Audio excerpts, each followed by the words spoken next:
Over the past 20 years, no archaeological site has attracted more public excitement than the early Neolithic site of Göbekli Tepe in Turkey. In the center of each enclosure, you have two particularly big T-shaped pillars of limestone, sort of facing each other. Scientists have discovered Göbekli Tepe, an ancient site from a civilization that existed before real humans. This site is 7,000 years older and larger than Stonehenge, making us rethink early human life. What hidden stories do these giant T-shaped stones tell? Let us reveal the true story of human life that will change history forever. Ancient builders' magic at Göbekli Tepe. What's really cool is how advanced the building techniques at Göbekli Tepe were. The stones aren't just thrown together, they're carefully carved and arranged. This place shows us that early people knew a lot about building and could pull off some pretty impressive stuff that even today would be hard to do. Exploring Göbekli Tepe is like stepping back into a time when early humans were doing things that today's engineers would find tough. Imagine a community from around 10,000 BCE deciding to build something amazing. They didn't have metal tools or animals to help out, just their own hands and some stone tools. They managed to quarry, shape, and set up these giant limestone pillars, each one over 16 feet tall and weighing about 10 tons. It's pretty incredible. They probably moved these huge stones by rolling them on logs or dragging them on sleds made from tree trunks. This wasn't just a few people, it was a huge team effort. It's not just about the muscle, it took a lot of planning and coordination. And get this, the layout at Göbekli Tepe is not random at all. The site includes stone circles that might even line up with the stars, with the first known building aligned perfectly north to south.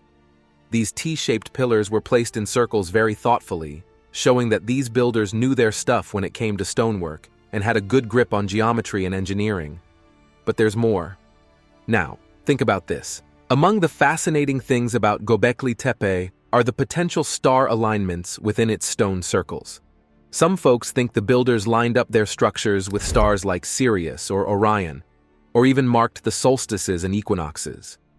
If that's true, it means these ancient builders were not only great at constructing things, but were also kind of early astronomers, tracking the skies with accuracy.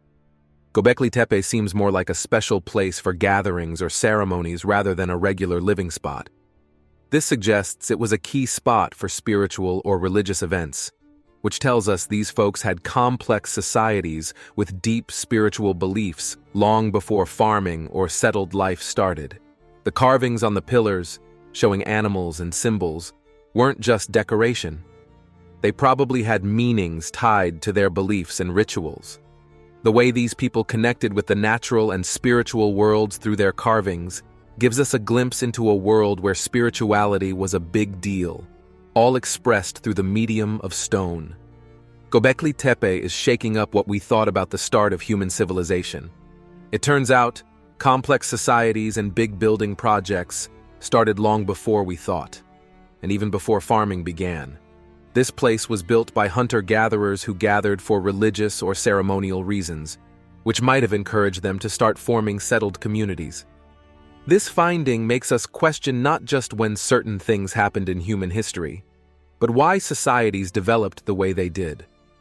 Göbekli Tepe proves that societies of hunter-gatherers were organized and cooperative enough to pull off big projects, usually something we think only farming communities could do. It looks like shared beliefs and rituals might have been what kept these societies together and helped them transition to living in one place. This idea is something experts are thinking about more these days, and that's not all. Now, let's talk about the Great Pyramid of Giza, specifically the King's Chamber inside.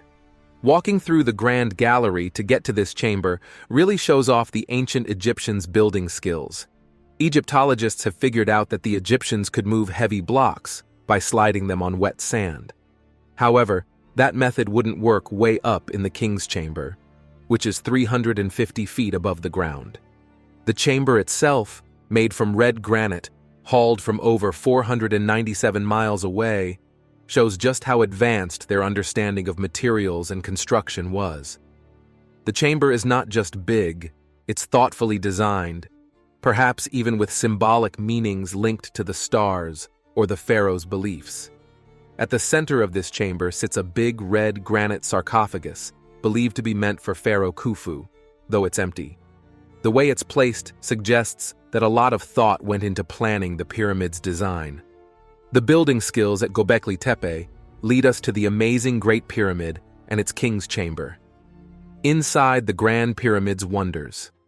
Above the chamber, there's a smart setup of 5 relieving chambers that help distribute the pyramid's weight to protect the space below.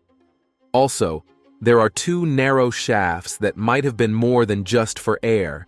They could have lined up with important stars or had other symbolic meanings linked to the afterlife.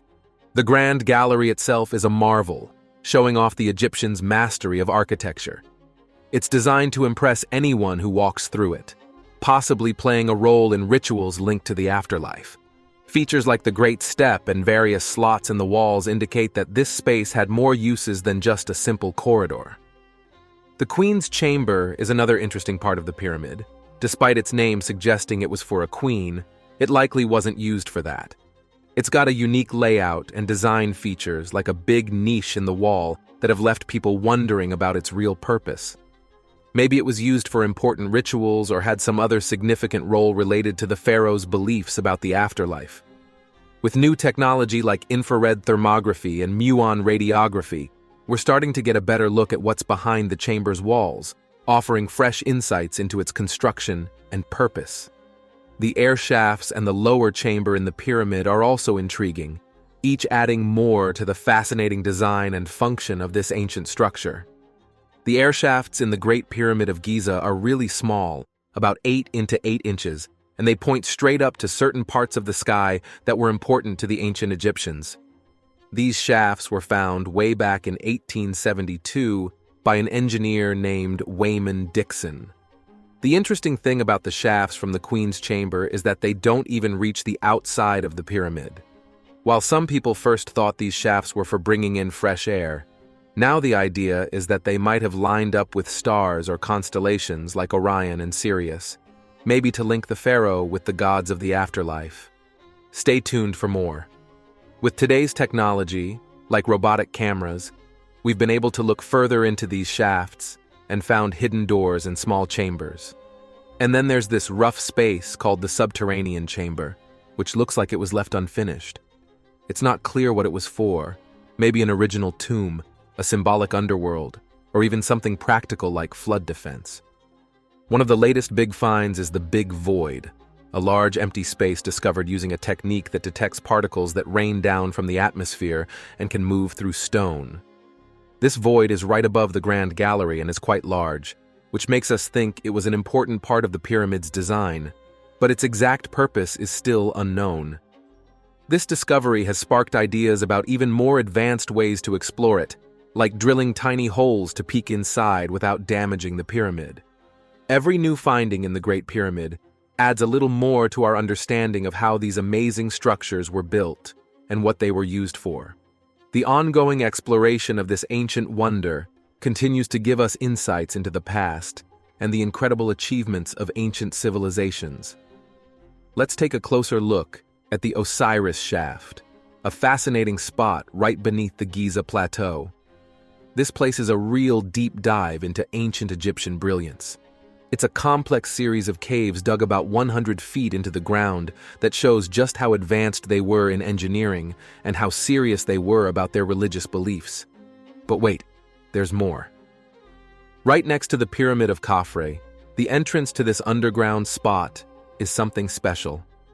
It starts with a simple antechamber that sort of sets the stage for what's to come. This room shows off the Egyptians' incredible skill with stonework. From there, it gets even more interesting. You head down a tight passage to a second level, which is a bigger area with spots carved out for burials. This probably was a place meant for very important people, hinting you're getting closer to something really sacred. The next level down is where it gets super impressive. There you find a huge granite sarcophagus sitting in water that seeps up naturally. This whole setup is not just about burying someone. It's a tribute to Osiris, the god of the afterlife, with the water symbolizing life death, and rebirth, much like the Nile River does. From the Great Pyramid, we explore the Osiris shaft, a place of deep meaning and skill, discovering the Osiris shaft's hidden depths. The Osiris shaft isn't just a technical achievement, it's a masterpiece of symbolism, blending practicality with deep spiritual meanings. This wasn't just a burial site, it was more like a canvas for expressing their beliefs about what happens after we die, a sort of physical representation of moving through to another life. What's really cool is how this place reflects Egyptian traditions of burial with different types of sarcophagi that show a social hierarchy from that era. The variety of items found there, from pottery meant to be used in the afterlife to figurines that were supposed to help the really underlines their beliefs in life after. There are also jewels, amulets, and other items that paint a vivid picture of the personal beliefs and status of those buried there. It's interesting to note that even though it's less common in such tombs, there are some writings found there too, drawn from their Book of the which provided spells and prayers to help the dead in the afterlife. This whole site was not just a grave area, but a sacred space for worship, with the water in the deepest part symbolizing cleansing and rebirth. Some even think the way it was built might have lined up with the stars, tying those buried there to the eternal cycle of life and death, showing just how deeply they thought about the cosmos. Keep watching for more. Managing an ancient society like Egypt was tough. They needed a tight bureaucratic system to keep everything running smoothly. Officials organized labor, managed resources, and handled day-to-day details in this complex system. When it came to building projects like the pyramids, imagine the challenge. They had to move huge stone blocks over long distances and take care of a huge workforce for many years. Unlike popular belief, these workers weren't slaves. They were paid laborers who received food, medical care, and wages. The money for these projects came from what's called an economic surplus.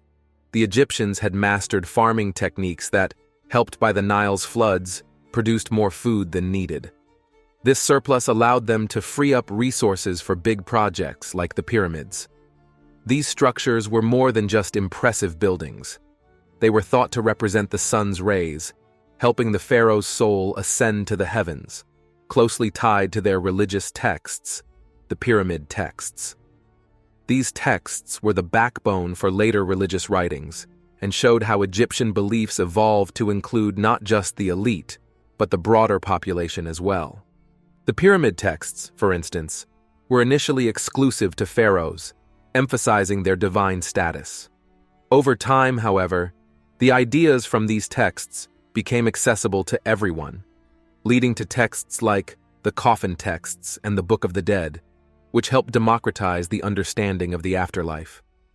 In the 1920s, the discovery of the Kish tablet in Mesopotamia shed light on the origins of writing.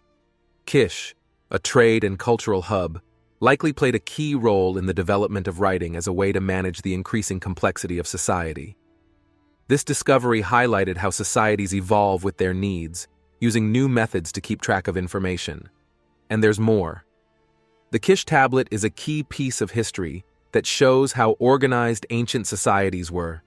Picture a city-state that managed its resources, ruled its people, and traded with far-off places. Writing was more than just for sending messages. It was crucial for keeping records of deals, laws, and big decisions. The invention of writing did more than just help with day-to-day management. It also allowed people to express their culture and save their knowledge for the future. The Sumerians used writing to keep track of their myths, laws, and historical events, making sure these important stories weren't forgotten. The rise of writing helped develop a strong tradition of storytelling and record-keeping in the ancient Near East.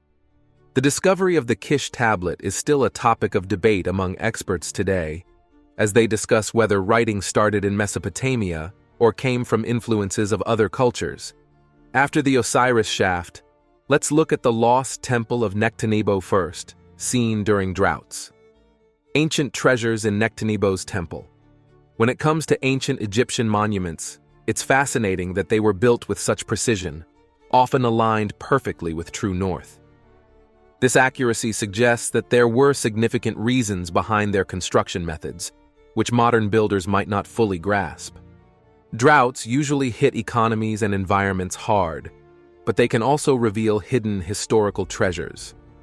One such discovery is the lost temple of Nectanebo I in Egypt, which becomes visible when the Nile River's water levels drop. This temple near modern Cairo gives us a peek into Egypt's 30th dynasty, when Nectanebo I ruled from 380 to 362 BCE. Dedicated to the creator god Atum, this temple not only had religious importance, but also offers a unique chance for historians and archaeologists to study artifacts from a period often buried under the Nile's waters. Nectanebo I's reign was a time of cultural revival and architectural innovation, making his period a significant chapter in Egyptian history, remembered for its efforts to preserve Egyptian culture and independence before foreign rule took over. Let's talk about the Lost Temple. It's pretty cool because it usually shows up when the Nile's water gets low during droughts.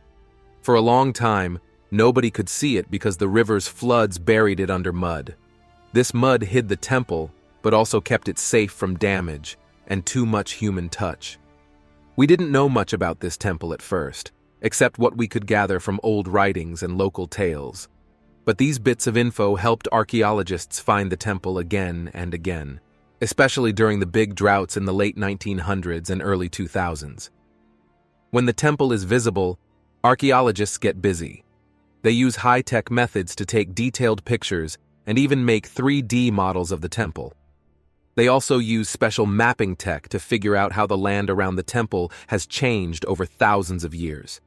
It's like using old stories and new tech together to better understand our history and keep it safe for the future. The temple is dedicated to Atum, one of the oldest gods in Egypt, who represents the cycle of life and the sun. It's in Heliopolis, which was a big deal for sun worship back in the day. The temple's design and its carvings tell us a lot about the religious and political life back then. They show that the ruler, Nectanebo I, was pretty powerful and wanted to be remembered as almost divine. And that's not all. However, the temple faces some tough times because the changing water levels can damage it. Every time it appears, though, it's a chance to learn more and try to protect it. Archaeologists and historians are really into finding out as much as they can during these times, hoping to dig up more cool stuff that can teach us about the past. This ongoing work helps keep the story of this amazing place alive. The Great Pyramid's design and the materials used suggest it was built to connect with Earth's natural vibrations, much like what Tesla aimed for with his experiments. This shows that both the ancient Egyptians and Tesla had a deep understanding of natural energies. Tesla imagined a world connected by an invisible network of energy, allowing power to flow directly to homes and vehicles without physical wires, a concept that still inspires innovation today. The ancient Egyptians were skilled in geometry, astronomy, and possibly energy management, combining science, architecture, and technology in ways similar to Tesla's methods. It's thought that both Tesla's projects and the pyramids represent humanity's long-term effort to master nature's hidden forces to improve civilization. The idea that the Great Pyramid could work like a giant resonator, enhancing and transmitting energy in a way similar to Tesla's global wireless system, highlights a remarkable connection between two different eras, both focused on harnessing nature for energy. Tesla was deeply interested in the geometry of nature and structures like the pyramids. He saw these shapes as keys to unlocking the energy questions of the universe. His experiments and inventions, especially those dealing with electromagnetic fields and energy transmission, often used geometric principles because he believed that perfect geometry was crucial for their effectiveness. The insane city of Derinkuyu. This city is a forgotten piece of human history, hinting that our ancestors had advanced knowledge that we've lost over time. The fact that we don't remember such great achievements means we might not fully understand our past or even ourselves. It's important to put together these lost pieces to truly understand human civilization and who we are today. In the rugged landscapes of southwestern Turkey, the Lycian civilization made its mark not just with stunning stone tombs, but also with complex social structures. Cities like Xanthos, Telos, and Latun, with their beautiful buildings and stories full of myths, give us a glimpse into a culture where daily life was deeply connected to spiritual and communal values. Archaeologists like Charles Fellows played a key role in revealing Lish's mysteries to the world. In the 1800s, his trips and detailed records of the ruins gave the world its first close look at this mysterious civilization. His work led to more recognition and inspired further archaeological studies that continue to uncover the depth of Lishan society. Lisha's isolation, surrounded by thick forests and steep cliffs, helped it develop a unique culture independently. This seclusion preserved its identity and historical footprint, which stayed untouched until European explorers, fascinated by early accounts of its ruins, began to uncover its secrets. These explorations showed a civilization that uniquely balanced its cultural and political elements, mixing Greek and Persian influences into its own identity. The architectural achievements of Lisha, especially its funerary monuments, are truly remarkable. These rock-cut tombs, combining local traditions with outside influences, weren't just final resting places, but also symbols of social status and beliefs. They were carefully carved into limestone cliffs, often looking like small temples or traditional Lycian wooden houses, and decorated with pediments, columns, and reliefs that showcased a rich cultural heritage. The story of Derinkuyu began around the 8th to 7th centuries BCE with the Phrygians, known for their amazing building skills. What likely started as a small underground hideaway was expanded by different cultures over time, each adding more levels and features. In the 2nd and 3rd centuries AD, early Christians, escaping Roman persecution, added more living spaces, worship areas, and communal spots. Building Derinkuyu was a huge task, involving the excavation of around 2.5 million cubic meters of volcanic rock called tuff. This rock is soft enough to carve but hardens when exposed to air, making the city's structure stable. Derinkuyu wasn't just a hideout. It was a base during invasions and conflicts in the important region of Cappadocia. The city was a refuge during times of danger, such as invasions. Beyond just safety, it offered a full underground living environment with water wells, food storage, places for livestock, and even a prison. Its detailed layout supported community life with residential areas, communal kitchens, and places of worship, showing a society capable of sophisticated planning and social organization. Derinkuyu could house up to 20,000 people, and its advanced infrastructure, like a vast ventilation system and a complex water network, shows the great skills of ancient architects and engineers. It was especially important to early Christians, who found not just safety, but also a spiritual sanctuary there. The many chapels and churches, decorated with religious symbols and bas-reliefs, highlighted the city's role as a religious retreat. But that's not all. Derinkuyu, an underground world as deep as an 18-story building, provided a comfortable living environment all year round, thanks to its stable temperatures. It was designed to house up to 20,000 people, along with their livestock and belongings, showcasing an organized society that could manage life's necessities in such a complex space. With at least 18 levels, Derinkuyu was more than just tunnels. It was a fully functioning underground city. The city was carefully divided into residential areas, communal spaces, and sections for livestock, indicating a society that valued structure and community. Despite being underground, the layout allowed easy movement within the city. But this wasn't the only fascinating feature. The city's ventilation system is extraordinary. Thousands of shafts ensured fresh air reached the deepest levels, showing a deep understanding of environmental control and airflow. This system was crucial for providing fresh air and dispersing smoke from cooking and lighting, keeping the air quality good for the large population inside. Perhaps the most standout feature of Derinkuyu is its defense mechanisms. Massive stone doors could roll across passages to seal off the city, turning it into a fortress quickly. The narrow corridors were designed to make it hard for large groups of invaders to move through, allowing defenders to control the city effectively. The hidden entrances and exits, some connected to the surface by long tunnels, highlight the strategic planning that went into protecting the city. These secret passages allowed for sneaky entrances and exits, which were crucial during sieges for gathering intelligence or making escapes. Even though we've explored a lot of it, Derinkuyu still hides parts of itself, sparking our imagination about what might still be undiscovered. There might be entire levels or hidden rooms filled with ancient artifacts waiting to tell more of Derinkuyu's story. Could there be more levels we've yet to discover? Or hidden rooms with ancient artifacts? The tales around Derinkuyu and its sister cities in Cappadocia weave a rich tapestry that blurs the lines between history and legend. Stories of a vast network of tunnels connecting the underground cities suggest a sophisticated system for trade, communication, or escape routes from invaders. Some theories even venture into the extraordinary, suggesting Derinkuyu might have been a refuge for extraterrestrial visitors or a remnant of a lost advanced civilization.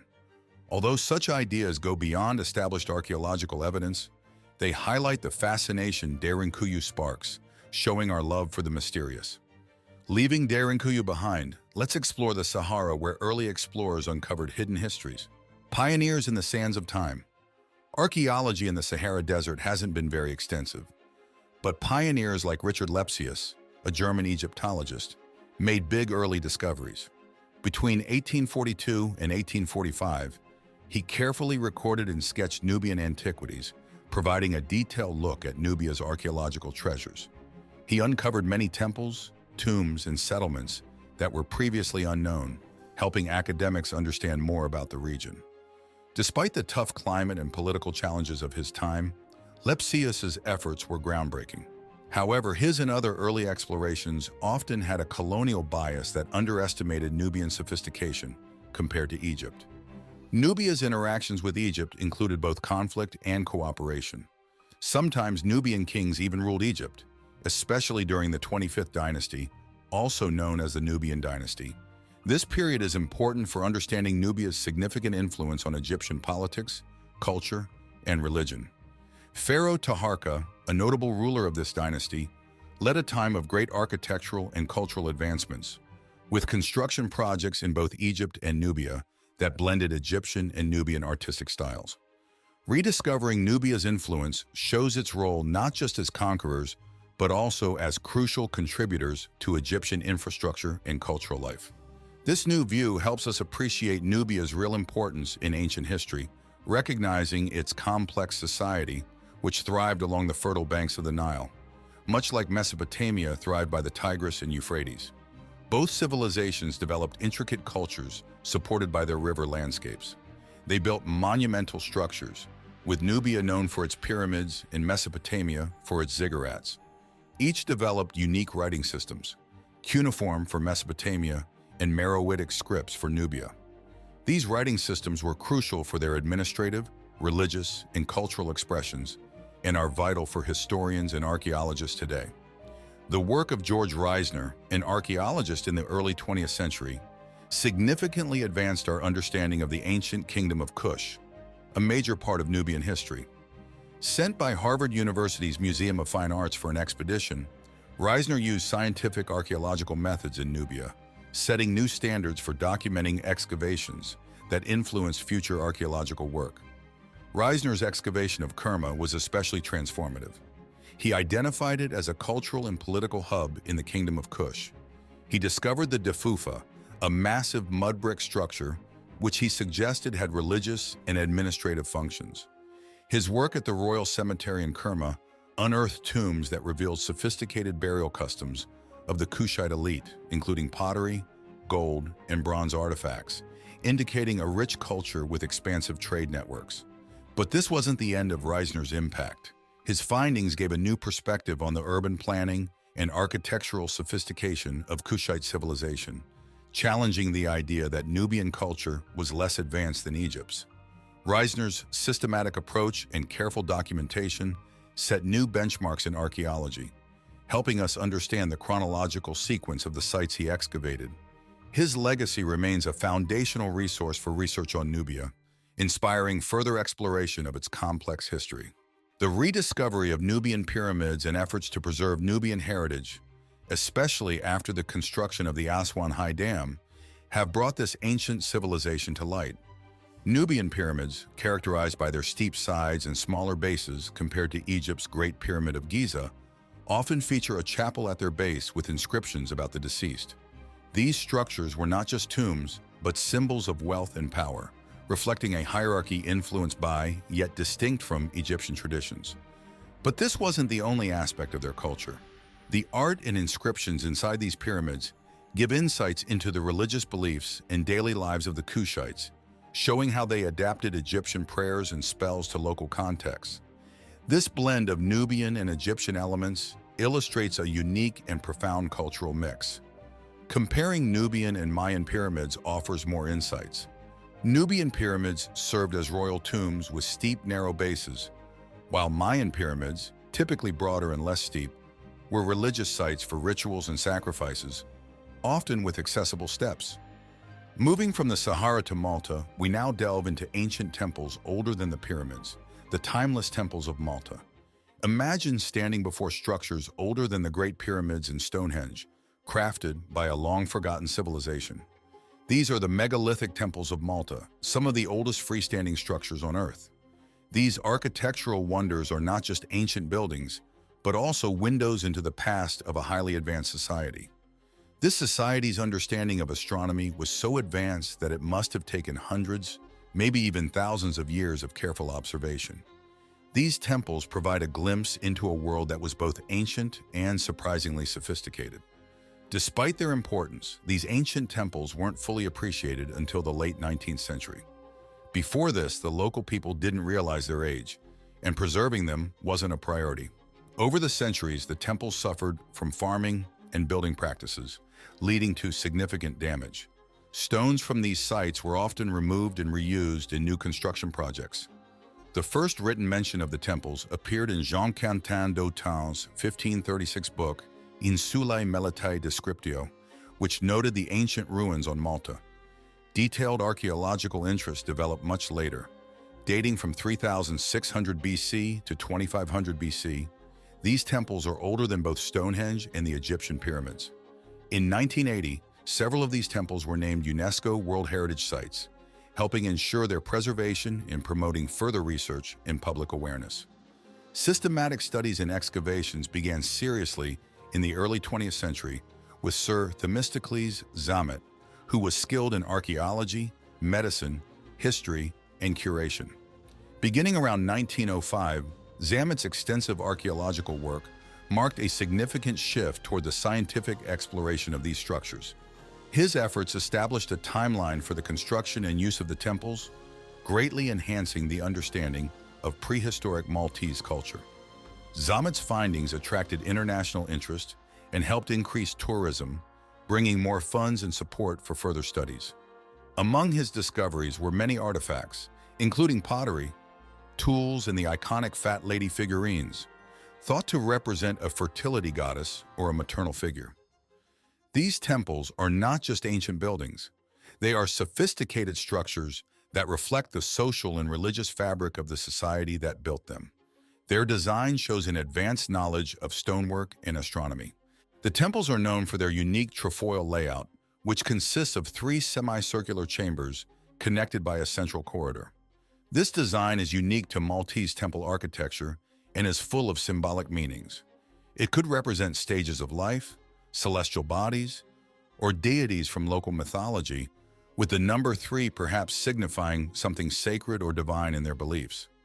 The chambers likely serve different ritualistic or communal purposes, each possibly dedicated to different aspects of life or gods. The layout allows for processional movements, believed to be part of the rituals conducted within these sacred spaces. Additionally, the orientation and layout of the temples are marked by astronomical precision. For example, the Menasdra South Temple aligns with the sunrise on the equinox, allowing light to flood the main corridor and central chambers at specific times of the year. This dramatic interplay of light and shadows might have been crucial for marking seasonal changes in scheduling ceremonies. The locations of the temples also take into account visual and environmental factors, such as the line of sight to important landscape features, horizon visibility for astronomical observations, and protection from prevailing winds, showing a sophisticated integration of architecture with the natural landscape. The construction techniques used in the temples also reveal the builders' innovative approaches. The use of corbelling, where stones are laid horizontally and each layer extends slightly beyond the one below, allowed the creation of self-supporting domed or vaulted structures. This early form of arch construction predates Roman arches and shows their advanced engineering skills. Additionally, the flexibility of corbelling and the interlocking of megaliths without mortar might have helped withstand seismic activity, important given Malta's location in the Mediterranean seismic belt. Decorative elements of the temples add to their architectural sophistication. Elaborate carvings and reliefs, including spirals, animal figures, and plant motifs, are deeply engraved into the limestone. These decorations are not just ornamental, they are full of symbolic meanings, possibly representing fertility, the cycle of life, or a connection to nature. Artifacts such as the famous Fat Lady sculptures and other statuettes found in and around the temples suggest these sites were also centers for art and culture. But that's not all. Traces of red ochre found on some temple walls indicate that color was used to enhance certain carvings or mark special areas within the temples, adding another layer to their sophisticated aesthetic and ceremonial aspects. The construction techniques used in the megalithic temples of Malta highlight the advanced engineering of their creators. The construction of these ancient temples showcases incredible mastery of techniques that have helped them last for thousands of years. One of the key materials in building these temples is Globigerina limestone, a type of rock found in the Maltese archipelago. When freshly quarried, this limestone is soft and easy to carve. As it is exposed to air, it hardens, making the structures more durable.